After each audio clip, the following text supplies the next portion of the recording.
Nagesh Karajgi orchid school तथा परिवार की तरफ से मैं सुस्लादी आज की इस तासिका में आपका सहर्ष स्वागत करती हूँ। आज की तासिका की ओर आगे बढ़ने से पहले हम यह देखेंगे कि पिछली तासिका में हमने क्या देखा था। पिछली तासिका में हमने जो देखा था इसका पुनराध्ययन करना काफ़ी आवश्यक है, तभी हम आगे जो पढ़ा रहे हैं वह आपकी समझ में आएगा। तो बच्चों थोड़ा सा पुनराध्ययन करते हैं कि हमने पिछली तासिका में क्या देखा था। पिछली तासिका में हमने कक्षा 6 के लिए वसंत भाग 1 में संकलित वन के मार्ग में यह सवैया देखे थे जो तुलसीदास द्वारा रचित है। सबसे पहले हमने यह देखा था कि कविता का सार क्या है। कविता का सार देखते समय अर्थात यह जो सवैया है वन के मार्ग में, इन सवैयों का पूरा हमने सार देखा था कि इन सवैयों के माध्यम से तुलसीदास जी हमें क्या कहना चाहते हैं। तो यह जो प्रस्तुत सवैये थे, यह प्रस्तुत सवैये कवितावली के अयोध्या कांड से अवतरित है। कवितावली तुलसीदास जी की प्रमुख रचना है। सीता राम के साथ वन गमन के लिए अपने महल से निकली थी। कुछ दूर चलते ही सीता काफी थक जाती है। सीता के माथे पर पसीने की बूंदें छलकने लगती हैं। सीता के ओठ जो हैं वह भी थकान के कारण सूख गए थे। वह अपने पति राम से पूछती हैं कि अभी कितनी दूर और चलना है, पर्णकुटी कहाँ बनाई जाएगी। सीता की यह दशा देखकर रामचंद्र जी की आंखें आश्रुपूरित हो जाती हैं। अर्थात सीता की यह जो दशा है या अवस्था है, यह देखकर राम जी जो है उनकी आंखों में भी आंसू आ जाते हैं। पेड़ के नीचे आराम करने की इच्छा के कारण सीता ने श्री राम से कहा कि लक्ष्मण पीने के लिए जल लेने गए हैं, अतः हम लोगों को वृक्ष की छाया में कुछ देर विश्राम करना चाहिए। दोनों पेड़ की छाया में बैठ गए। तब सीता ने रामचंद्र जी के पसीने को पोंछा और पैरों में लगे जो कांटे हैं उन कांटों को निकालती रही।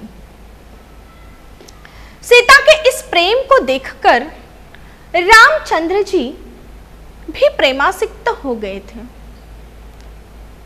उन्होंने भी सीता की थकान को देखकर बहुत देर तक सीता के पैरों से कंटक निकालने का अभिनय करते रहे। राम और सीता दोनों ही परस्पर प्रेम में अनुरक्त रहे। यह हमने इन सवैयों का सार देखा था पिछली तासिका में। पिछली तासिका में हमने इस सार के साथ ही कुछ काव्यांश देखे थे जिनके मैंने स्पष्टीकरण आपको बताए थे। पुनः एक बार मैं वह काव्यांश दोहराती हूँ और उनका स्पष्टीकरण भी बताती हूँ। तो बच्चों आप सबको क्या करना है, अपनी पाठ्य पुस्तक में उस पंक्ति पर उंगली रखकर ध्यान देना है। काव्यांश। पूरते निकसी रघुबीर बधु, धरि धीर दये मग में डग द्वे, झलकी भरी बालकनी जलकी, पोट सुखी गए मधुराधर वे, फिरी बुझती है चलनो कब केतिक, पर्णकुटी करी हो कितवे,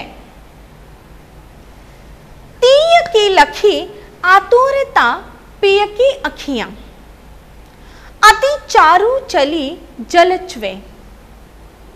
यही जो सवैये हैं मैं पुनः एक बार दोहराती हूँ, ध्यान से आप आपकी पाठ्य पुस्तक में देखिए। पूरते निकसी रघुबीर बधु, धरि धीर दए मग में डग द्वे, झलकी भरी भाल कनी जल की, पूट सुखी गए मधुराधर पे,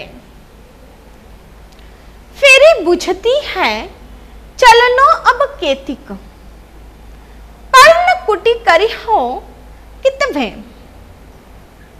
तिय की लखी आतुरता पिय की अखियां, अति चारु चली जलचवे। यहाँ जो सवैये हैं इनमें कुछ कठिन शब्दार्थ हैं, वह इस प्रकार से हैं। मैं उनका पठन करती हूँ, आप ध्यान से सुनिए। प्रथम, पूरे नगर अर्थात किला।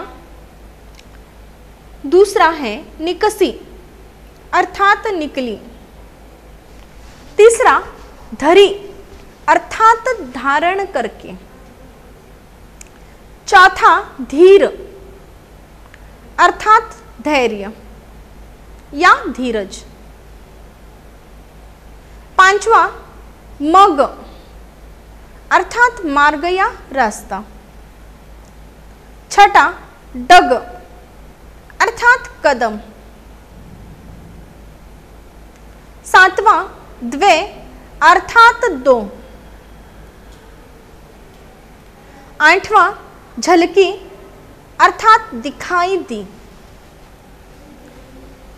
नौवां माल अर्थात मस्तक या माथा। 10वां कणी अर्थात कण। 11 पुट अर्थात ओष्ठ या ओंठ। 12 सुखी गए अर्थात सूख गए। 13 फिरी अर्थात फिर। 14 बुझती अर्थात पूछना।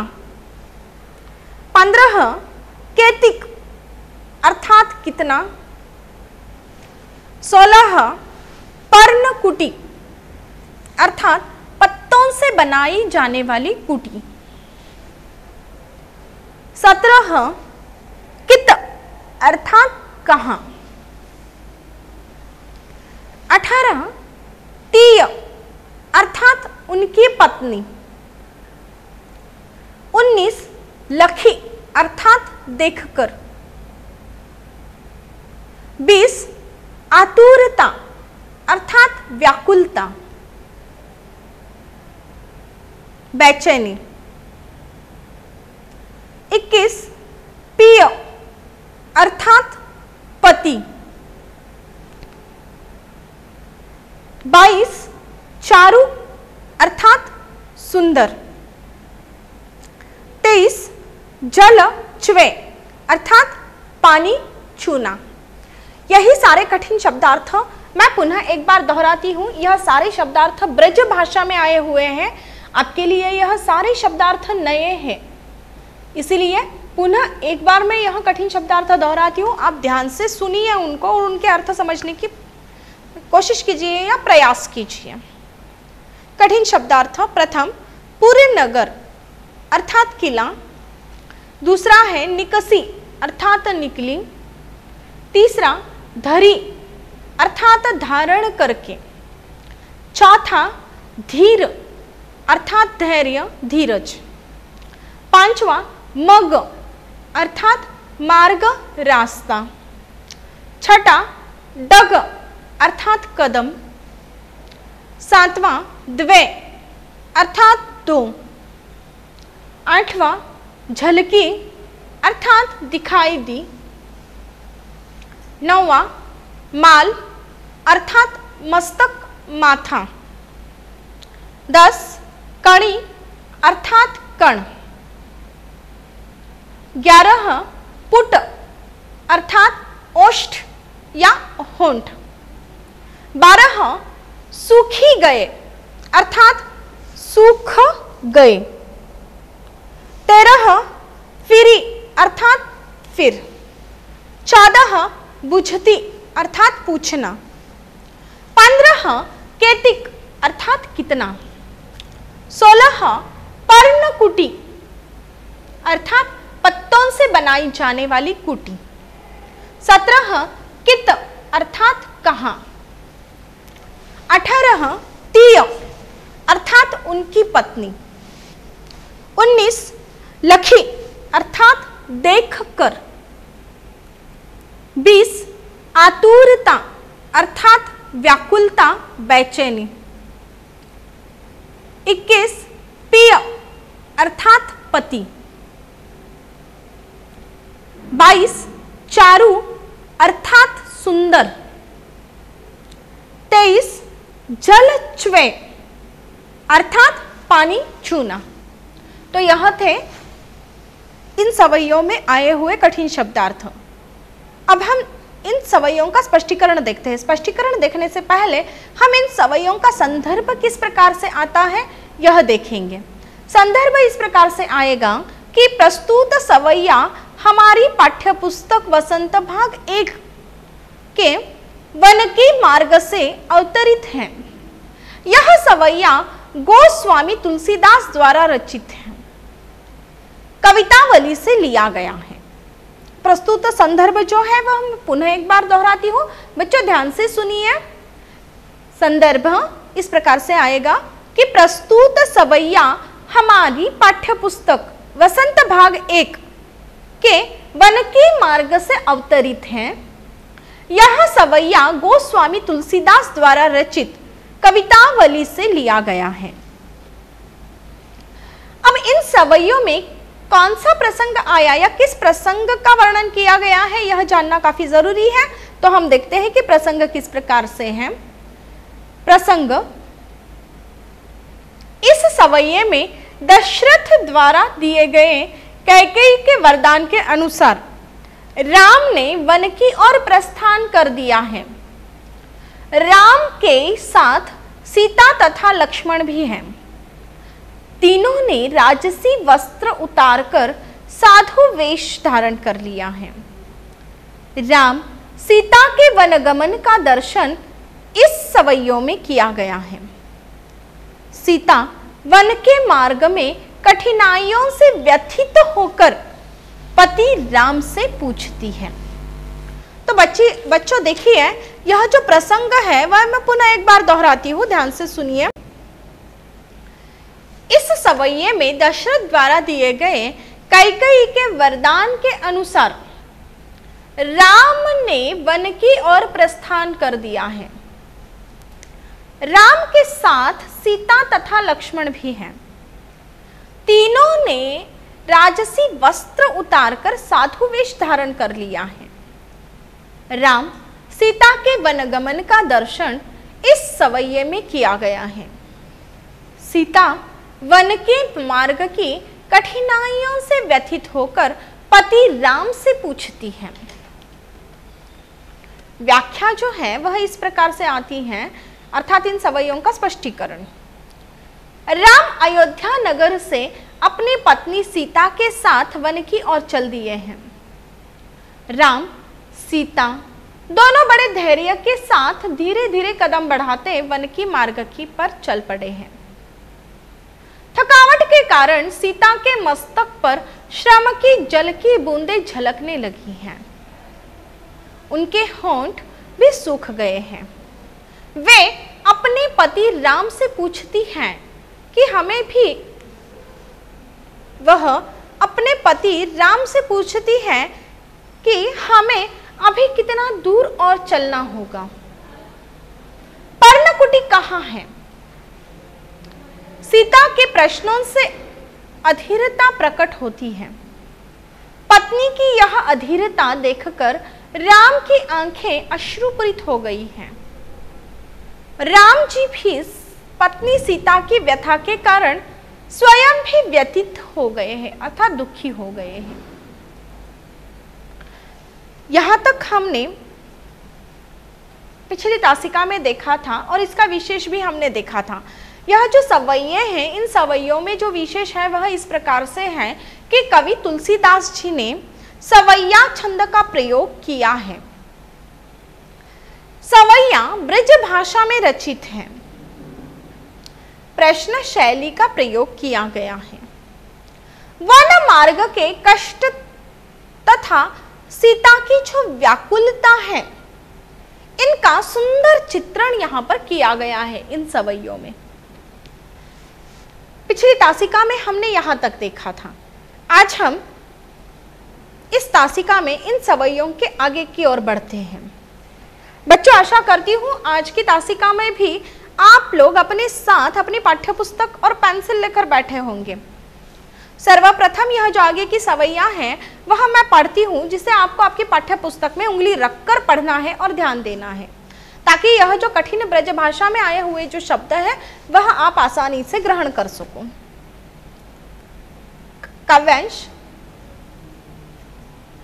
जल को गए लखनऊ, है लकीरा परिखों पिय, छाह घरी कहवे ठाटे, पोछी परे, माफ कीजिए, पोंछी पसेऊ बयारी करो, अरु पाय पखारी हो भुभुरी डांठे, तुलसी रघुबीर प्रियाश्रमा, जानी कई बैठी विलंब लौ कंटक काढ़े, जानकी नाह को नेहल लखो, पुलको तनु बारी विलोचन बाढ़े।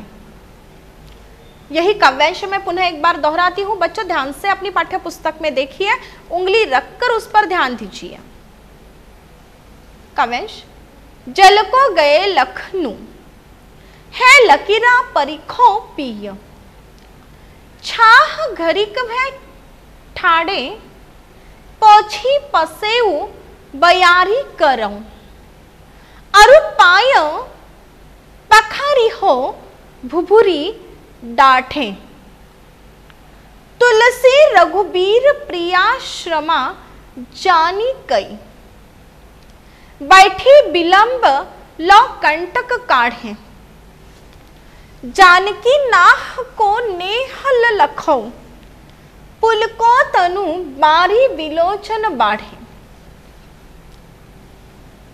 यह जो अभी मैंने काव्यांश पढ़े हैं, इन काव्यांशों में जो कठिन शब्दार्थ आए हुए हैं वह अभी हम पढ़ेंगे।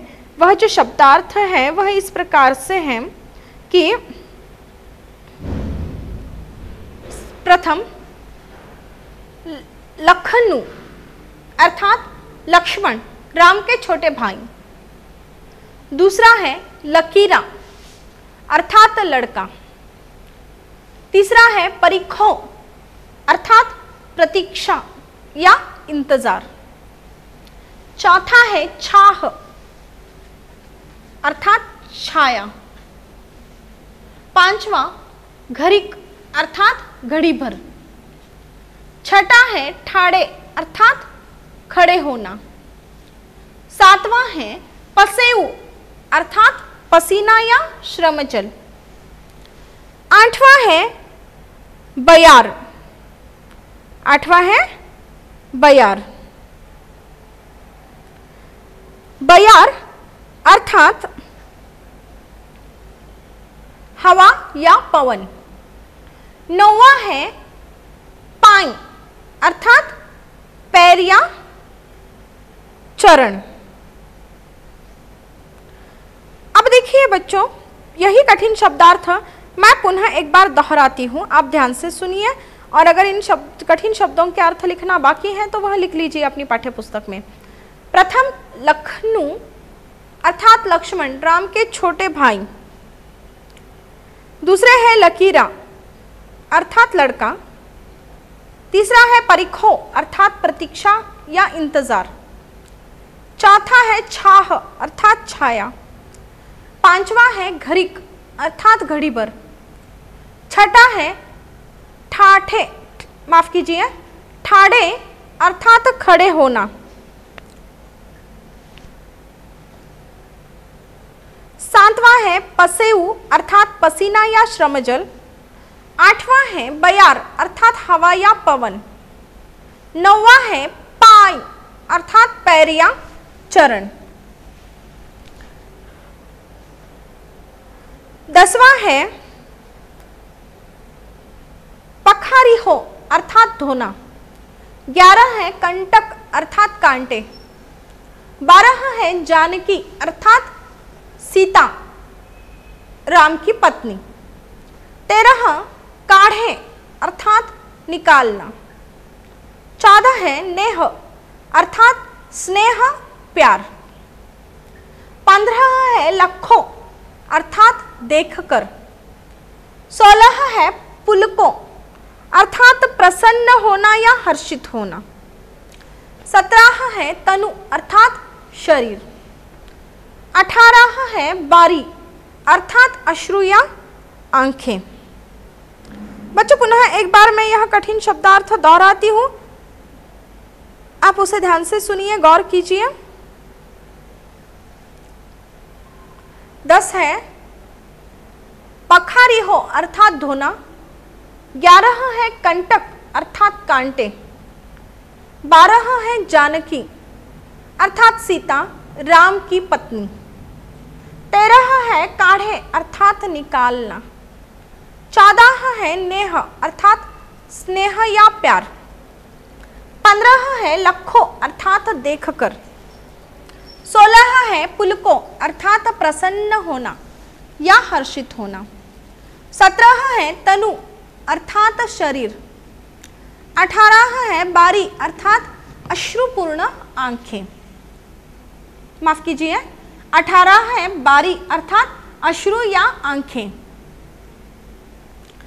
अब यह जो सवय्ये हैं, इन सवय्यों के लिए जो प्रसंग है वह प्रसंग जो है पूर्ववत ही होगा। जैसे कि हमने पहले जो प्रसंग देखा है उसी प्रकार से यह प्रसंग आएगा पूर्ववत।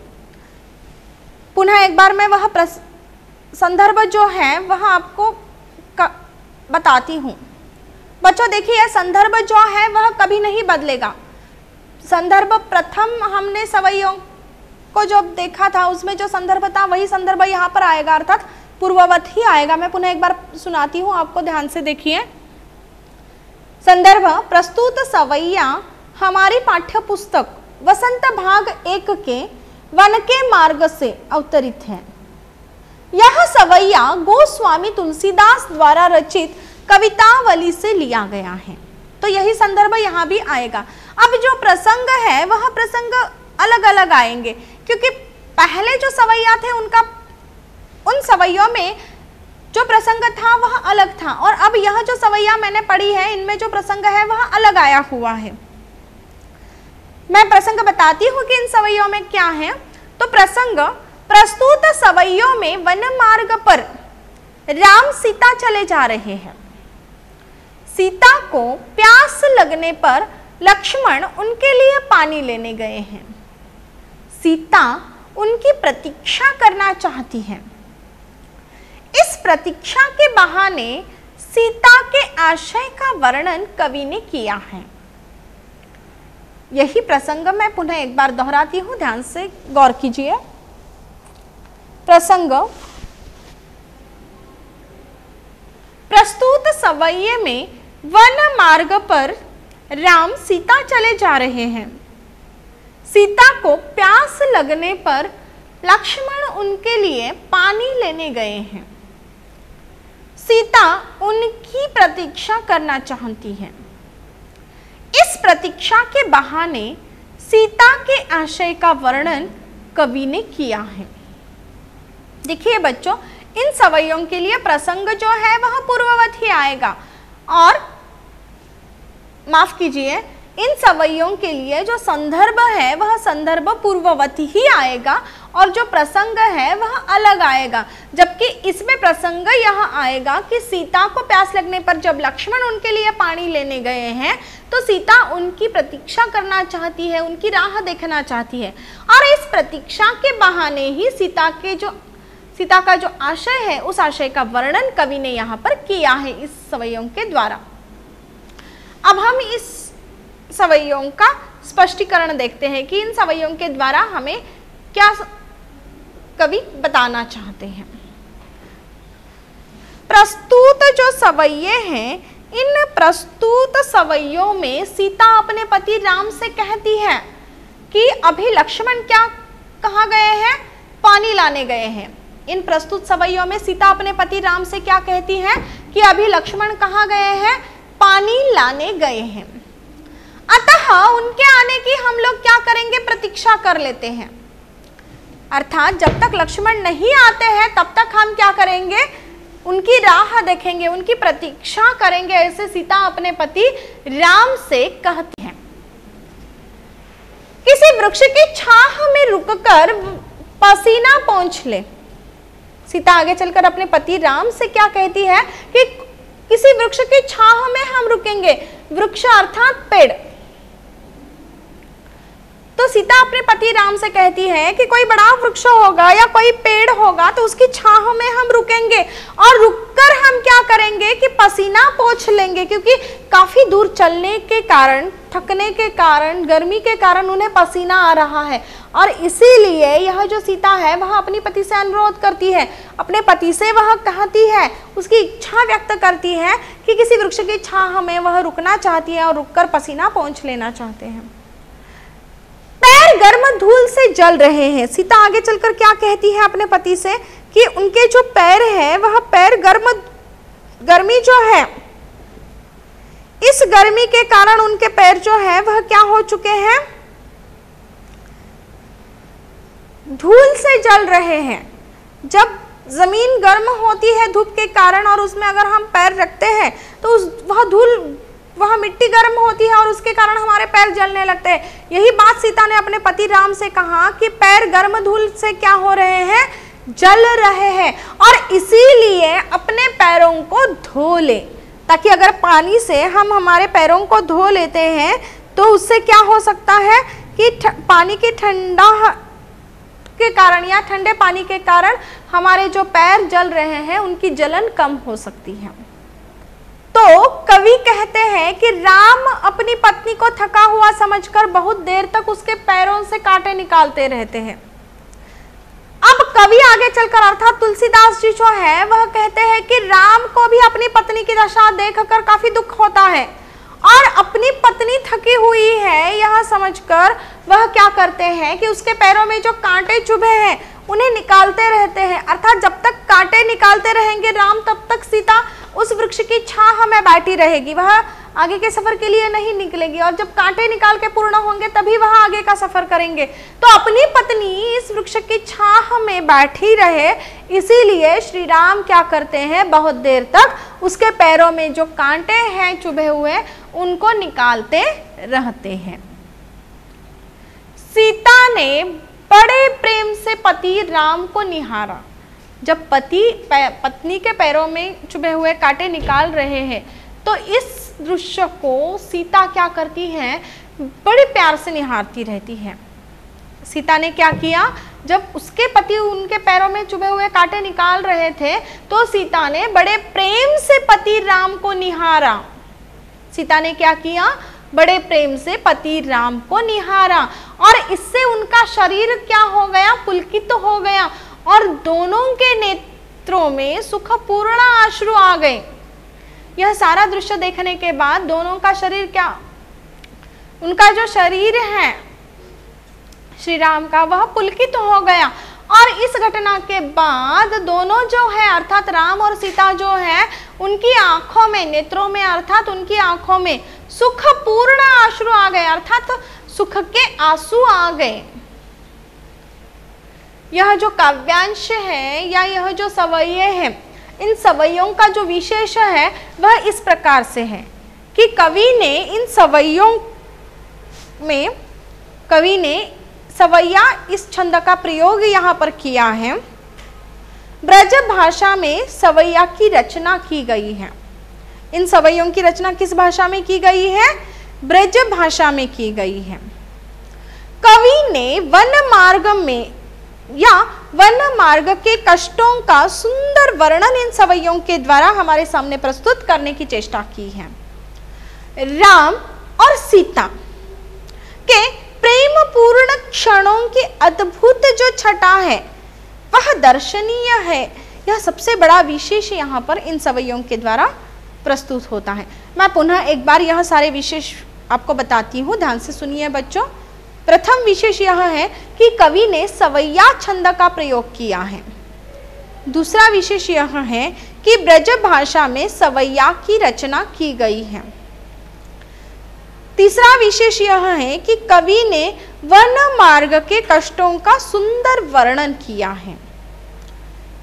चौथा विशेष यह है कि राम और सीता के प्रेम पूर्ण क्षणों की अद्भुत छटा जो है वह दर्शनीय है। तो हमारे आज के इस पाठ में हमने वन के मार्ग में इसमें यह देखा कि यह जो प्रस्तुत सवैये हैं वह कवितावली के अयोध्या कांड से अवतरित है। इस कवितावली के जो रचयिता है वह तुलसीदास जी हैं और इन सवैयों के आधार पर राम, सीता और लक्ष्मण जब वनागमन के लिए चले जाते हैं तब उन्हें कौन कौन से कष्ट आते हैं, इनका सुंदर वर्णन हमने इन सवैयों के द्वारा देखा है। और इसके साथ ही हमने यह भी देखा है कि राम और सीता के प्रेमपूर्ण क्षणों की अद्भुत छटा जो दर्शनीय है यह हमने देखी है। तो आज का यह जो पाठ है वन के मार्ग में वह यही समाप्त होता है। धन्यवाद एवं शुभ दिन।